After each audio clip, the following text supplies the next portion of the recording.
Olá, bem-vindo ao canal Olhar Livros e HQs. Eu sou Ana, psicóloga. Hoje eu vou apresentar para vocês esse quadrinho, Drácula Vive. É do Jim Steinman IV e Martin Simmons, da editora Darkside. Antes de eu iniciar as reflexões sobre este quadrinho, cabe um esclarecimento. Sempre digo e afirmo não acreditar no sobrenatural. A minha análise desse quadrinho hoje é no como ser. Ou seja, vamos fazer de conta que o Drácula é um ser real, tá? Eu analiso dentro, da crença da existência do Drácula como uma ficção, mas que acredito ter na sua construção, como nos mostra a história, do surgimento do mito, baseado em alguns acontecimentos reais e que foram sendo acrescentados versões correspondentes à crença sem explicações racional na época. Quando não se compreende fatos reais, principalmente fatos que nos aterrorizam e que nos colocam em risco a nossa existência, preenche-se com o sobrenatural, o sobre-humano, ok? Bom, para mim esse quadrinho, o protagonista principal é o Renfield. Eu acredito que todo mundo já conhece a história original Drácula do Bram Stoker, onde o Renfield é um capacho do Drácula. Nessa HQ aqui, o Renfield é o protagonista. O Drácula, a história do Drácula é um pano de fundo, vamos dizer assim. Ela é similar à história original, tá? Mas o meu foco é no Renfield, ok? Então, eu vou fazer algumas reflexões sobre o psiquismo, basicamente primeiro, ou seja, bem rudimentar, em termos de desenvolvimento da consciência, que é do Renfield, versus Drácula, um psiquismo num nível de desenvolvimento muito acima, podendo ser considerado super desenvolvido na plataforma do mal, tá? Eu não vou contar a história. Ela é uma das versões do original, do Drácula de Bram Stoker. Ela segue as mesmas linhas originais, com detalhe no foco no Renfield. Mas eu vou apontar alguns comportamentos do Renfield, tá? Com breve entendimento do começo ao fim. Então, assim, embora seja um contexto, é uma história diferente, assim, se você vê na vertente do Renfield, é uma história diferente. A história do Drácula é aquela que todo mundo já conhece, muito batida. Em termos do Renfield, eu nunca vi. Então, é uma história diferente. E por ser diferente, às vezes a pessoa quer ela mesma ler, tirar as suas próprias conclusões e depois vir ver as minhas reflexões. Então, assim, pessoal, spoiler, tá? Eu vou ver o comportamento do Renfield do começo ao fim. Então, quem se incomodar com a questão do spoiler em relação ao Renfield vai ter, Então, primeiro leia o quadrinho e depois assista ao vídeo. Ok? Todo mundo avisado? Vamos lá. Bom, eu vou mostrar, eu vou ler as falas e mostrar um pouco e depois eu vou fazer os meus comentários. Ok? Eu preciso do óculos, senão eu não enxergo nada. Então, já começa com o Renfield. Ele está aprisionado naquele hospital psiquiátrico, que ele foi já para Transilvânia. Aqui, assim, ele já foi para Transilvânia, teve contato com o Drácula e voltou. E está internado num hospital psiquiátrico. Ok? Bom, aí ele fala assim, ele me prometeu vidas, não as grandes, as pequenas, a carniça, os insetos. Eu tomo as vidinhas para mim e elas me deixam forte, compreende? E ele me mostrou como se faz. Ele está conversando com o doutor, deixa eu ver o nome do doutor aqui, Sauer, tá? Aqui, ó. Aí o doutor pergunta assim: poderia me mostrar, Sr. Renfield? Não. Então essas são as primeiras imagens. Eles continuam na conversa, tá? Ele fala assim, o Renfield: ele não vai gostar. Não me compete compartilhar os segredos dele. Ele sabe que o poder da vida está no sangue. E ele me ensinou a manejá-lo. Ele me prometeu as criaturinhas. Meu poder virá delas. E eu servirei o meu mestre. O doutor: mas as criaturinhas maiores lhe dariam mais poder, não? O meu sangue, talvez.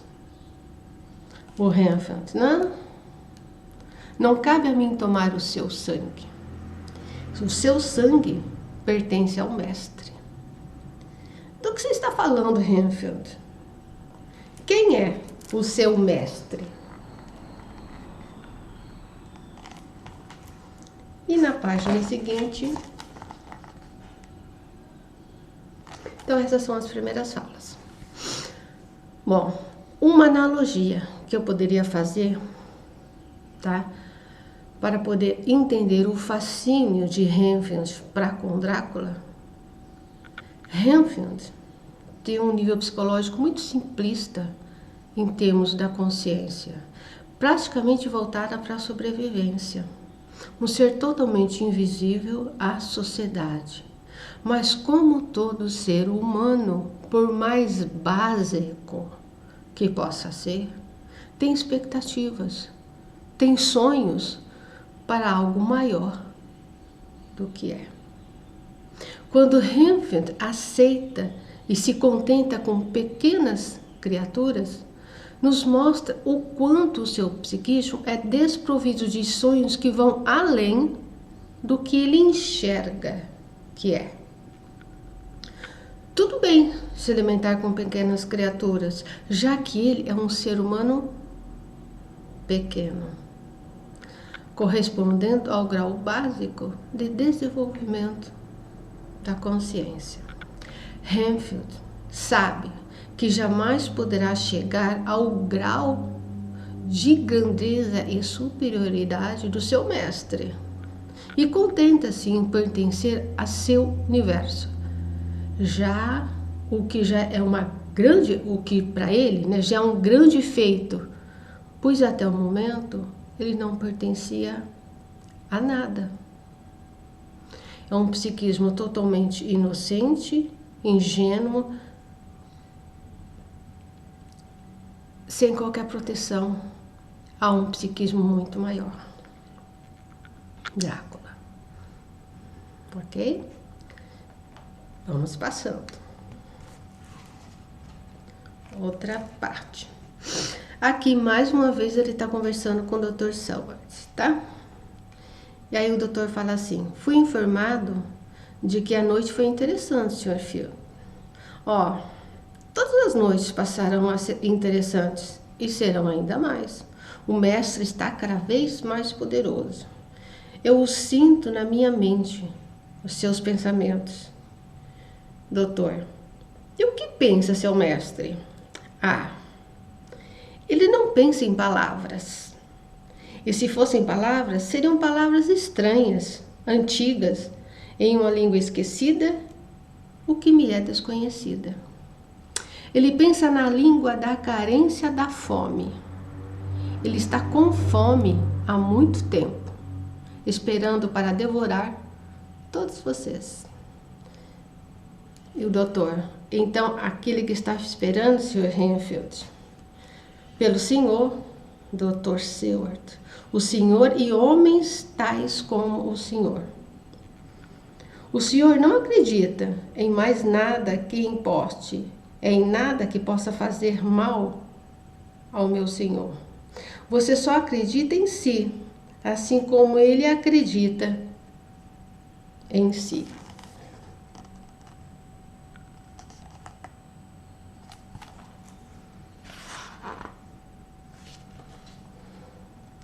Ele continua: o senhor não acredita nele, porque não pode.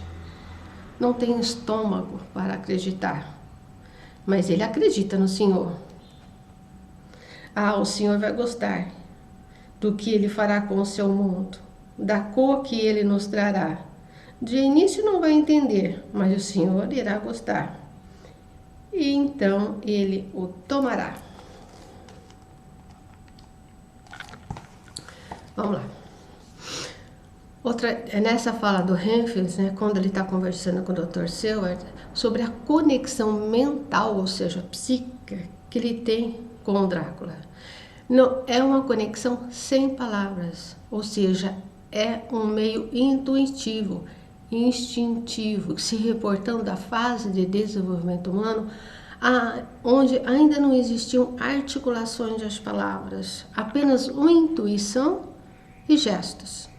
Entendo com isso, quanto à sua relação com Drácula, é rudimentar, ligadas basicamente aos 5 sentidos. Então, eles comunicam com Drácula, não é por palavras, palavras é razão, é racionalidade, é desenvolvimento da consciência. Hemphill tem um mínimo disso. Ele não seria capaz de compreender as palavras do Batman. Eu acho que o Batman está falando de mim, não é possível. O Drácula, né? Então, assim, ele se comunica com o mestre pelos 5 sentidos, que é o que ele tem desenvolvido em termos de psiquismo, ok? Hemphill não tem qualquer dúvida da existência e do poder do Drácula, pois ambos, em níveis diferentes, transitam na ideia que nem tudo que existe está na perspectiva do racional. O Dr. Seward não tem parâmetros psíquicos para poder conjecturar a experiência de um ser como Hemphill o descreve. Um ser nos parâmetros do sobrenatural. O psiquismo do doutor é totalmente pautado na racionalidade. Não deixa brecha para a existência de qualquer coisa ou fenômeno que não esteja pautada na razão, no concreto. Então, o Dr. Seward e Rivers é um embate entre instinto e razão. Hemphill é muito mais suscetível a perceber o perigo que Drácula oferece. Ele já pode sentir de forma instintiva o poder, um poder que foge totalmente da racionalidade, é pura emoção. Uma emoção desenfreada, sem qualquer limites de humanidade. É totalmente animalidade. O humano é presa, é troféu, diante de um poder imensurável, a maldade pura. Se podemos fazer uma metáfora, é quando o ser humano perde contato com o poder da razão, sua consciência é colapsada e ela é engolfada pelo inconsciente, pelo lado sombrio. Entretanto, entrando em contato com todas as experiências de sobrevivência real e imaginárias experienciadas pelo homem desde os seus primórdios, inclusive quando não havia qualquer movimento de reflexão, mas de ação instintual. Ok? Vamos lá, mais um pedacinho.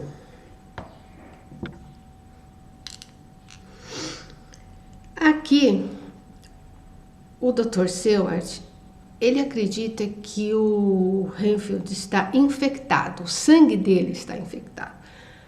A lógica é, se ele trocar o sangue do Hemphill e colocar um sangue novo, a doença dele vai embora, porque a doença dele é a infecção do sangue.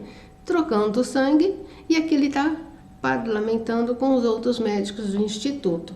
Aí ele vai falar para o Hemphill o que ele vai fazer. E ele fala assim, o Hemphill fala, tirar o meu sangue? Aí o doutor fala, é um processo árduo, mas se funcionar, creio que o senhor será curado. Eu não quero ser curado, o Hemphill fica apavorado. Martin, Me ajude. Aí o Renfield parte para cima do doutor, né? Porque o sangue é o vínculo dele com Drácula. A partir do momento em que o doutor tira isso, ele vai perder tudo. E ele fala, não pode tirar o meu sangue. O senhor não entende? Meu sangue não é seu, o meu sangue é dele. O mestre, o senhor tem que impedi-los. Impeço antes que façam isso. Por favor, mestre. E aí o Renfield, aqui nessa página, né? Ele fica desesperado chamando que o Drácula o salve dessa transfusão de sangue, vamos dizer assim, né? Vamos lá. A troca de sangue proposta pelo Dr. Seward é na ideia do sangue vida de Renfield, que está contaminado, o que ocasiona os seus sintomas, e com a solução que trocando, limpando o seu sangue, os sintomas desaparecerão. Neste momento é exaltado a cientificidade, a racionalidade do doutor, que não consegue conceber nos motivos dos sintomas de Renfield nada além do físico. O corpo, o humano, é matéria. E é na matéria que deve se concentrar e encontrar uma solução. Renfield, na sua sabedoria intuitiva, sabe que será o seu fim, pois o sangue é o elo que o liga a Drácula. Sua vida tão sonhada, tão aguardada e prometida, está em fim de acabar e ele se desespera. Quando ele fala em morte, não é uma morte física, mas psíquica, de atributos humanos que ganhou, e nos créditos a ganhar ainda mais com Drácula. Ok?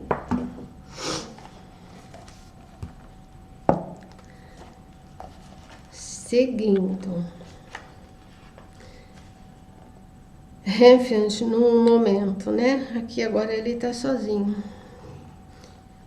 Ele fala assim.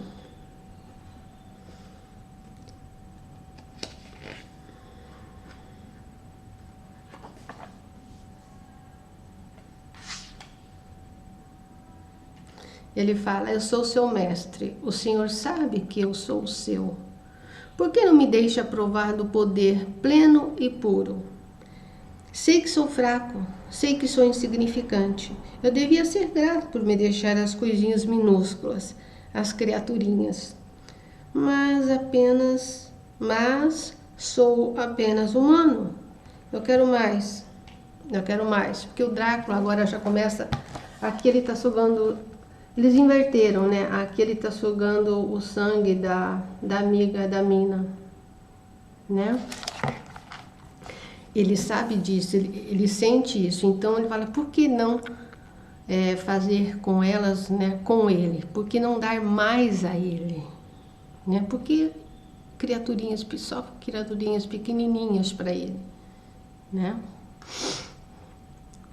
Renfield, apesar da sua natureza simplista, experimentou com o sangue de Drácula uma expansão, principalmente dos 5 sentidos, deixando-o inebriado com tal poder, e o que leva sempre a querer mais e mais e mais, o que reforça sua total receptividade a servir Drácula, pois um homem que sempre soube da sua insignificância para si e para os outros, ao sentir um certo poder, não tem travas psíquicas a esse poder. Aceita-o sem reservas e subserviência.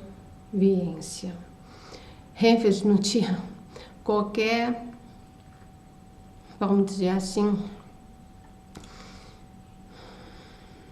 qualquer instrumento psicológico, ele não tinha qualquer defesa contra Drácula, diante de uma consciência tão híbrida, vamos dizer assim, né? Assim, no início. Por isso, quando ele sente um pouquinho de poder que é dado pelo sangue do Drácula, ele se sente inebriado, ele se sente o máximo, por ser criaturinhas. E ele quer mais, e ele quer mais, e ele quer mais. Que é o ser humano, né? Vamos seguindo. Aqui, nessa história, eles mudaram só uma questão. A Mina, ela é filha desse Dr. Seward, né, do hospital psiquiátrico. E ela vê, quando o Renfield chega, né, quando ele chega ao hospital, está todo amarrado e tal, e ela quer conhecê-lo, né? Ela quer conversar com ele. Aí ela pega escondida a chave do pai e vai conversar com o Renfield. Aqui é a conversa entre os dois, tá? Aí ela chega, né, e pergunta: Sr. Renfield está aqui? Ah, sim, geralmente estou. Às vezes gosto de sair para uma caminhada, mas é seguro e tranquilo ficar entre essas paredes. A senhorita é uma voz gentil, eu a conheço? Vi o senhor quando meu pai o trouxe ao sanatório. Estava gritando algo a respeito de moscas. A filha do médico, sim. Eu a vi na minha mente. Ele viu o que se passa na mente do Drácula e Drácula já está vendo a Mina, tá? Na mente dele. Ela fala: poderia chegar à luz? Creio que não gostaria de me ver, senhora Seward. Gostaria sim. Meu pai não sabe que eu roubei a chave do seu paletó. Não é sábio uma dama como a senhorita andar pelas sombras da noite. Há coisas que habitam as sombras. Que coisas, Sr. Renfield? É o que eu gostaria de saber.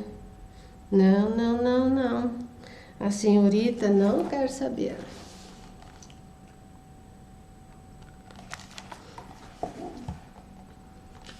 Eles continuam na conversa. E ele fala: às vezes eu sinto falta dos dias em que não sabia, antes de viajar, àquele país estranho.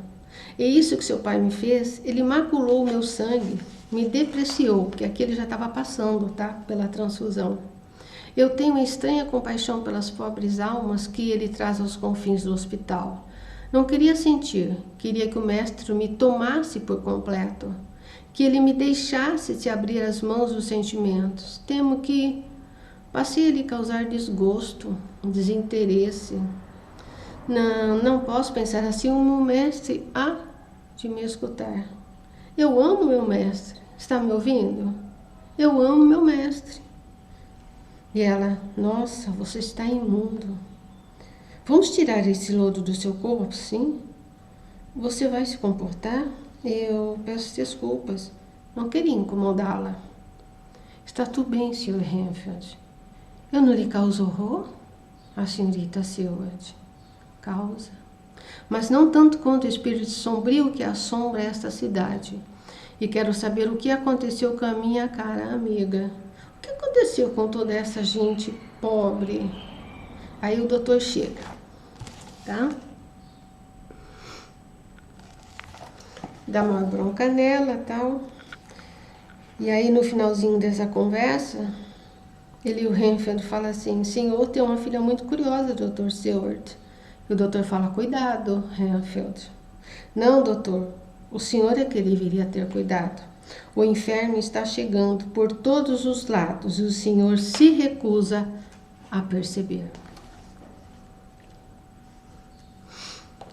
Bom, aqui, Renfield, apesar da sua natureza, aqui, na sua conversa com Mina, ele já está passando pelo processo de purificação do sangue e dá indícios que a sua conexão com Drácula está enfraquecendo, ou seja, está conseguindo olhar com menos força o véu da inconsciência proporcionada pelos atributos do mestre. O seu sangue, que o mantinha totalmente ligado à instintividade, começa a perder força e a consciência começa a ter expressão novamente nos seus pensamentos, nas suas emoções. Renfield, pela primeira vez, sente a misericórdia por parte de Mina, por parte de um ser humano, que a gente compreende que isso nunca aconteceu com ele. Nunca ninguém foi gentil, nunca ninguém olhou para ele, percebeu a sua existência. A Mina foi a primeira.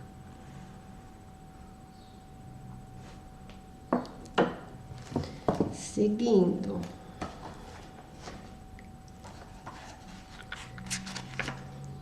Bom, aqui ele já está naquele desespero, né? O pessoal o pessoal já naquela coisa dos doutores, aí aparece o Van Helsing e tal, e ele aqui está conversando com o mestre, tá? E ele está vendo o mestre sobrevoar por aí, ele está preso, mas está vendo. E ele coloca assim: sinto o que não sentia desde que fui agraciado com sua presença, desde que o Senhor me fez o que sou. Eu quero que acabe. Sei que o Senhor pode, se puder fazer de mim o que o Senhor é. O Senhor transformará uma humana, igualará ao Senhor? Não, não, mestre, não ela, qualquer uma, menos ela, porque aqui ele já sabe, o Renfield, né? Ele vê o que o mestre vê, mais ou menos ele sabe os planos do Drácula, e ele sabe que o Drácula, o maior plano do Drácula é, né, pegar a mina. Então, ele sabe disso, e ele está falando isso porque ela foi a primeira, né, como já foi dito anteriormente, que olhou, que cuidou, que se preocupou com ele. Então, todo, menos ela. E ele está falando para o mestre isso. Por favor, meu mestre, me escute, por favor. Não com a única que me foi gentil, por favor. Né? E aí ele está conversando aqui nessa página com o Drácula. E o pessoalzinho ali de tentar, né, já sabem do Drácula e tal, e estão atrás dele, tá? Nessas falas demonstro que Renfield ainda mantém a conexão com o mestre, e por saber dos planos de Drácula em transformar Mina em sua noiva, se desespera pelo futuro sombrio da única pessoa que um dia olhou e teve compaixão por ele.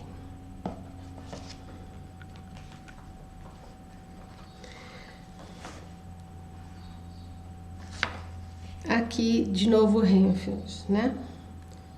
Já fui um homem. Aqui ele faz uma breve retrospectiva do que aconteceu com ele quando ele foi para Transilvânia, tá? Já fui um homem. Fui ganancioso. Era como uma fantasia, uma viagem longínqua e secreta, apenas para assinar documentos, visitar um conde em um castelo do Oriente. Quando eu era um garotinho, sonhei que era um aventureiro nas selvas indianas. Aquela não era a Índia, mas era a minha aventura. Eu voltaria com uma história, compreende? E os homens de expressão severa, sempre me olhando de cima, que sempre me acharam estranho, fraco, eles iriam me respeitar, porque eu ousei viajar às montanhas das sombras do outro lado do mundo. Na noite de Santa Valvurga, na noite do mal, o castelo de Drácula.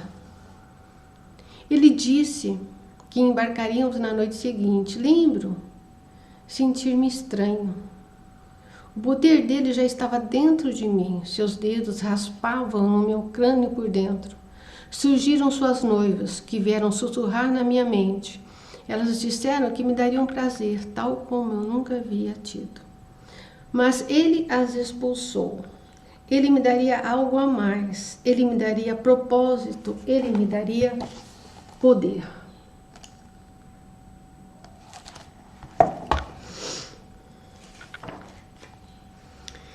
Ele ia esmagar os homens que me fizeram sentir pequeno. Ele ia devorar Londres e reconstruí-la à sua imagem. A cidade inteira seria o seu castelo. E eu me sentaria ao seu lado. Teria o domínio das pragas e delas tomaria o meu poder.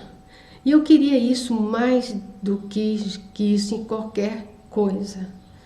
Porque os homens são perversos e não merecem nada mais do que as presas do meu mestre. Temo estar além da salvação aos olhos do meu mestre, mas eu oro para que ela não.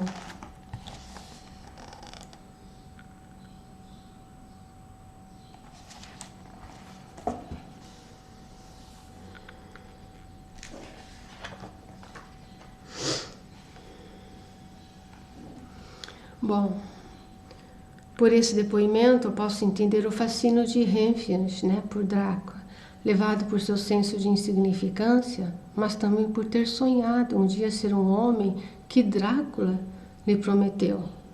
A não se importar com o destino da humanidade por ter vindo pelo fato de ter sido desprezado a vida toda, não tendo qualquer sentimento de piedade ou amorosidade para com a sociedade. O determinismo psíquico, ou seja, no sentido de ser uma pessoa com fome de humanidade, de amorosidade, de compaixão e ao mesmo tempo um ressentimento imenso por ter lhe sido negado. Não teve qualquer processo de reflexão, de dúvida quanto ao seu papel de coadjuvante, um caminho já traçado pela sua história. Isso é que eu estou chamando de determinismo psíquico, ou seja, uma consciência muito ingênua, muito desprovida de qualquer processo de reflexão e, ao mesmo tempo, muito ressentida com a humanidade. Um prato cheio para o Drácula, né? Por isso que o Renfield ficou tão fascinado e não teve qualquer dúvida sobre ser um coadjuvante a ajudar Drácula a fazer tudo aquilo que ele pretende, dizimar a sociedade, a humanidade. Um ser humano raivoso, né, com mágoas profundas. E é isso que acontece. Bom, aqui o Van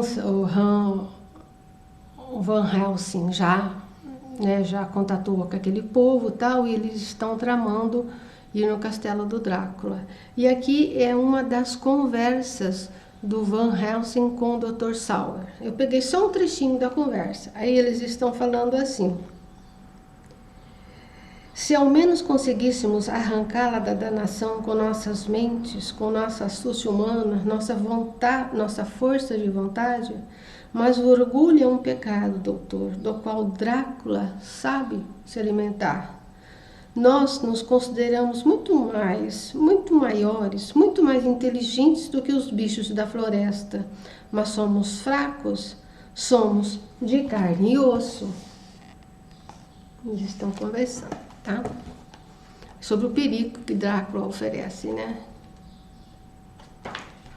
E ele fala: contudo, ainda há algo sagrado dentro de nós, algo maior que este mundo. E é isso que Drácula quer nos tirar. Ele é o que tememos ser. Ele é um vácuo voraz que nos tentará com os prazeres da violência, fazendo-nos sentir que podemos nos tornar mais. Mas nunca nos tornará. Ele nos esvaziará, nos sugará a vida, até nos tornarmos espectro do que fomos. Até que tenhamos que nos deitar sobre o pó, tal como ele, temendo a luz gerada do dia, incapazes de nos ver em um espelho. Essa frasezinha aqui, o dia que eu estava lendo, ela me fez pensar numa coisa. Ele fala assim: até que tenhamos que nos deitar sobre o pó, tal como ele, temendo a luz gerada, sagrada do dia, incapazes de nos vermos em um espelho. E lutar contra aquele mal, infelizmente, nos deixará do mesmo modo. Ainda assim, se não o combatermos, ele persistirá. E mesmo que o combatamos, ele persistirá. Vitórias são sempre pequenas e passageiras, até que se inicie o próximo combate. E aí eu vou fazer duas questões. Essa questão do espelho, né? Desde sempre, né, todas as histórias de vampiro, a maioria delas é aquela coisa assim, ele não se vê no espelho. Eu sempre vi isso como algo dado já. Nunca parei para pensar que motivo, e também não lembro de terem falado o motivo do vampiro não aparecer no espelho, a sua imagem, né? E aí eu fiquei pensando nessas falas do Van Helsing, que ela me despertou uma reflexão. E que eu compreendi, é uma suposição, é uma hipótese, tá?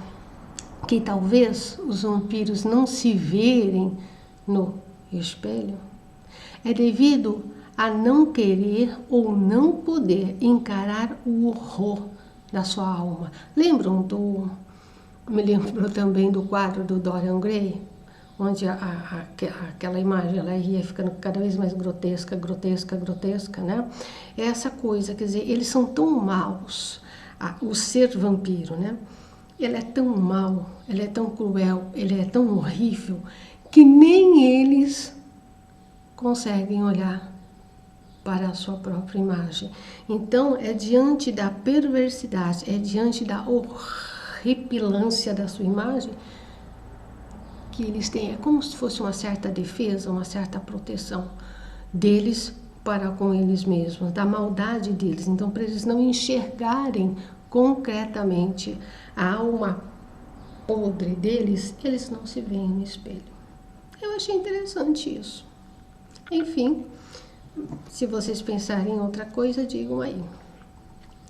E quando Van Helsing fala que são pequenas batalhas, pequenos ganhos, mas não são definitivos e você sempre vai estar em batalha,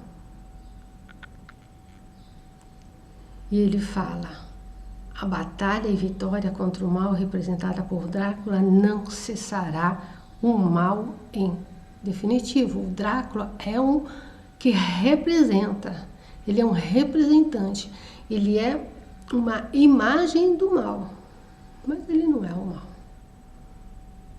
Ele é a personificação, vamos dizer assim, mais próxima do mal, mas ele não é o mal.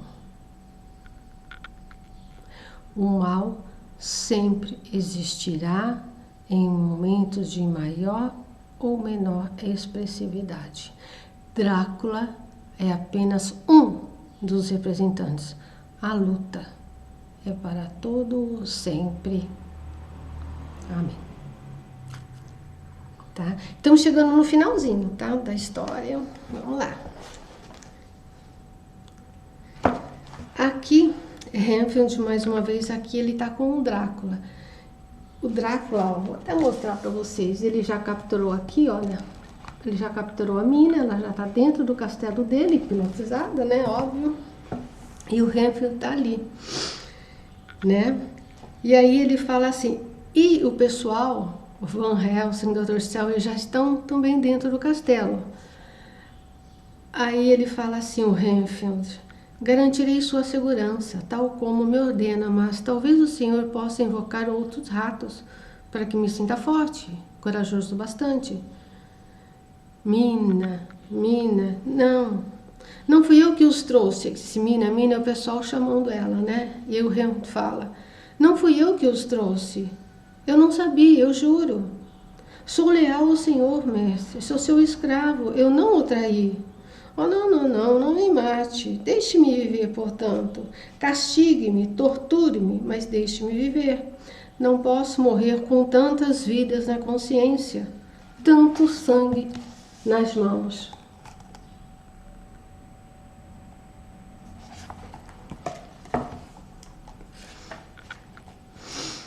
O sangue pela única pessoa bondosa, e eu deixei que o Senhor a tomasse. Acreditei que o Senhor me salvaria, mas agora eu sei. Agora eu sei.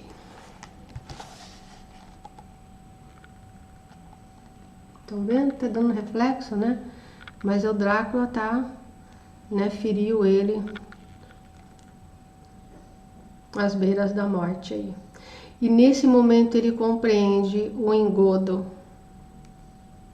Ele compreende o quanto ele foi enganado por Drácula. Renfield, ter recebido cuidados e atenção de Mina, experiencia algo que jamais havia ter tido na vida. Um ser humano olhando e enxergando e se preocupando com as suas dores, com a sua condição.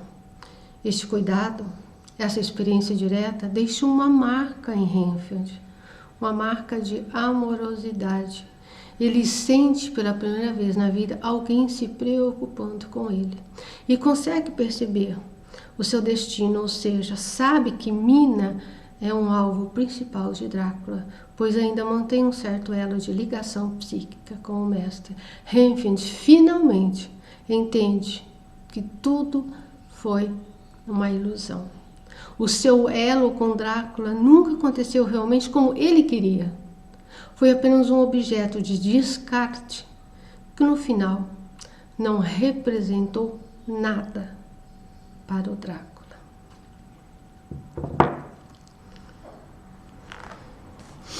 Pessoal, chegando no fim aí o tal do spoiler, né? Esse é o finalzinho mesmo já do quadrinho, tá?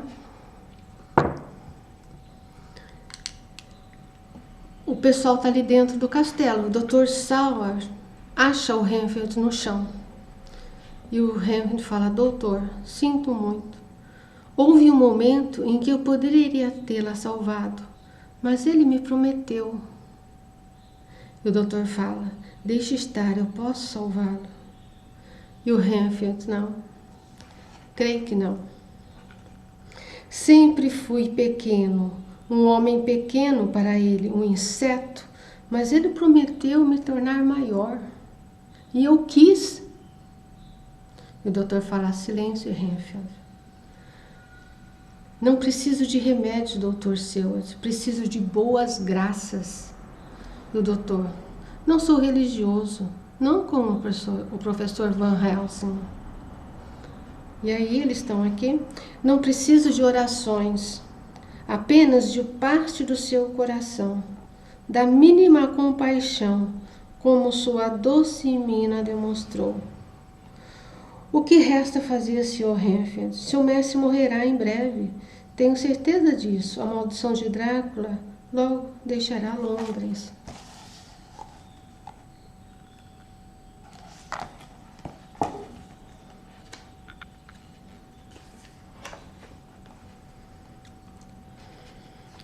E aí, vocês querem que eu mostre uma cena? Vou mostrar uma cena aí pra vocês, hein?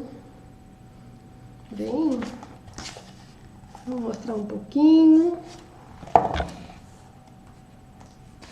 E só mais essa cena aqui, só mais pra vocês terem um gostinho, né?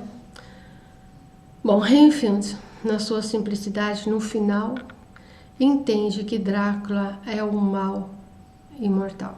Sempre haverá Renfield com fome de misericórdia.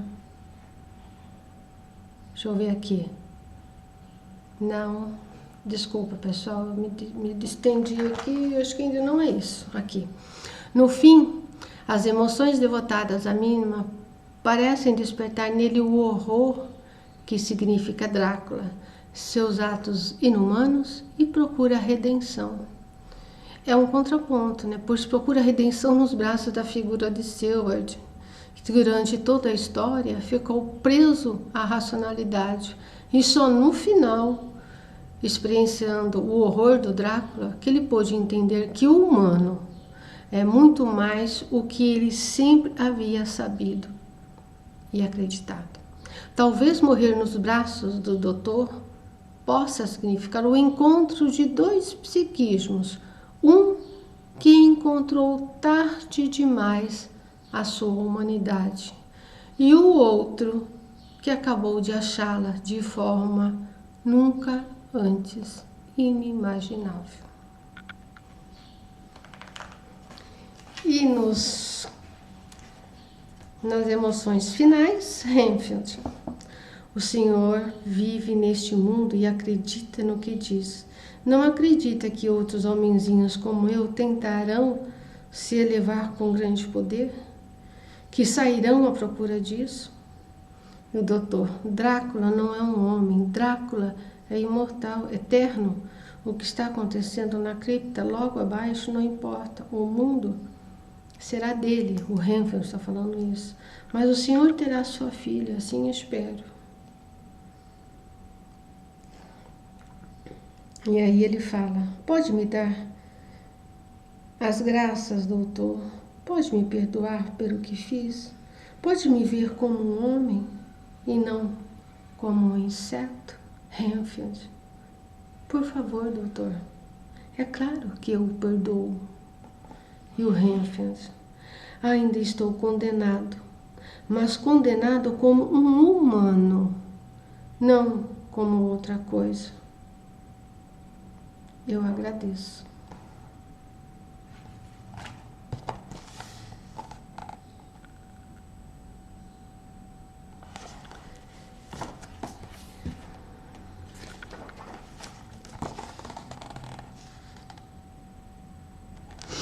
Bom, Renfield, mesmo na sua simplicidade, no final entende que Drácula é um mal imortal. Sempre haverá Renfields com fome de misericórdia, de compaixão, que envergarão para o lado sombrio, diante da possibilidade de alcançá-la, mesmo que de forma distorcida, alcançar o poder, né? Sob a névoa da ilusão criada e sustentada por eles próprios. Enfim, o Renfield, por sua consciência, ainda por ter uma consciência, né, bem primitiva, tanto abraçou o mal como no final o bem. Mas no final adquire lucidez e escolhe morrer como um ser humano e não como um inseto. Bom, eu achei essa história fantástica. Tirando a original do Drácula, né? Essa de tudo, nossa, eu já vi muitas versões do Drácula, mas essa aqui do Renfield, para mim, é fantástica. Porque ele é um humano. Renfield é a representação do humano. É a representação do que acontece com milhares de nós, seres humanos. Agora, limpando a história do mito, né, do sobrenatural, Drácula, entendo como uma metáfora de um tipo marcante de um psiquismo, onde um ser altamente com a consciência desenvolvida, muito além do comum, que se configura num ser fascinante de retórica, olha só, um ser fascinante de retórica, de presença e de carisma, proporcionando às pessoas à sua volta o despertar do que sempre sonharam e almejaram ser. Parem e pensem se não existem essas pessoas. No meu entender, o ser humano, enquanto potencial, se traduz nos dois polos complementares e entrelaçados e interdependentes. Um não vive sem o outro. No sentido da existência de dois em um. Ou seja, somos o bem e o mal na mesma face. A potência para o bem se configurando em um homem de quantidades construtivas, expressando misericórdia, compaixão e amorosidade, entre aspas, empatia.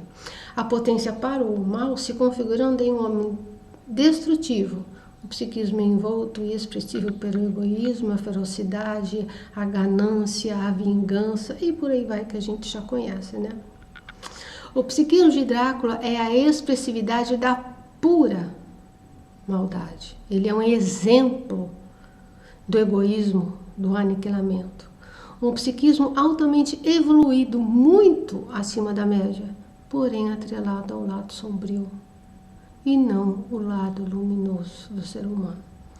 Penso que não existe um psiquismo envolto e expresso só no bem ou só no mal. A história de Drácula como mito, como um ser sobrenatural, o desenha como uma entidade puramente maléfica, pois mesmo seu dito amor é distorcido puramente ao seu bel prazer. Ele subjuga, ele seduz, ele hipnotiza o ser amado. Um mal disfarçado com sutilezas que camuflam a sua verdadeira face, às vezes mascarada com o tempo, às vezes jamais desmascarada, desvendada. Pare e pensem, quantos Dráculas a humanidade já enfrentou e enfrenta até hoje? Pessoas que sugam, que desvitalizam, que se aproveitam de outros seres mais frágeis, famintos de cuidado, de promessas a se tornarem o que sempre almejam, mas que nunca acreditam que por si só serem capazes de se tornar. Quantos Renfields existem por aí, propensos a serem subjugados, ludibriados, sedentos de algo que os tire da miséria, que acreditam ser e viver? Gente, que história fascinante. Eu adorei.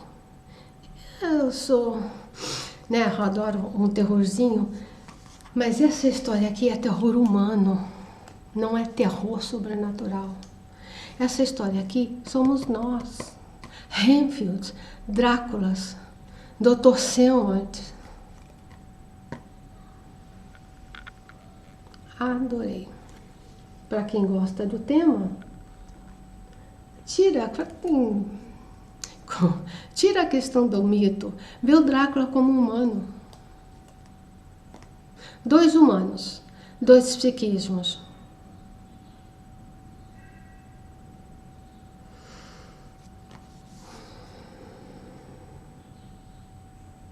É isso. Comentem, compartilhem, deem um like. A gente se vê num próximo olhar.